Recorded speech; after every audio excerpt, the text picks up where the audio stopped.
मनोज जरांगे यांचा बोलवता धनी हे शरदचंद्रजी पवार, रोहित पवार, सुप्रिया सुळे ही सगळी मंडळी आहे.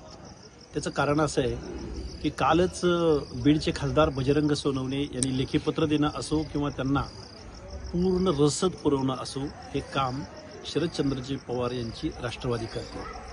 कारण ज्यावेळी सत्ता हातातून निघून जाते त्यावेळी वेगवेगळ्या कुटील कारस्थानाच्या द्वारे महाराष्ट्रातलं वातावरण अस्थिर कसं करायचं या दृष्टिकोनातून शरदचंद्रजी पवारांची ही खेळी आहे. याच्याही पलीकडे जाऊन मला असं सांगावंसं वाटतं की मनोज जरांगे यांचे जेवढे साथीदार होते तेवढे सगळे कोण हद्दपार झालाय, कोणाला अटक झाली.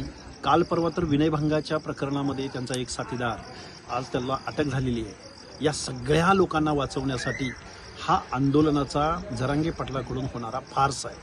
त्यामुळं माझा मराठा बांधवांना माझी विनंती आहे की रिझर्वेशन हे कायद्यानं आणि लोकशाहीच्या पलीकडे जाऊन कुणाच्या मागणीद्वारे, कुणाच्या झुंडशाहीद्वारे, कुणाला वेटीस धरून मी ह्याव करेन, मी त्याव करेन असं म्हणून जर कोण करू पाहत असेल तर हे पूर्णतः चुकीचं आहे. तेव्हा मनोज जरांगे पाटील याच्या भूलथापांना बळी पडू नका, बेकायदा मागण्यांना बळी पडू नका आणि शरदचंद्रजी पवार यांच्या कुटील कारस्थानांना बळी पडू नका.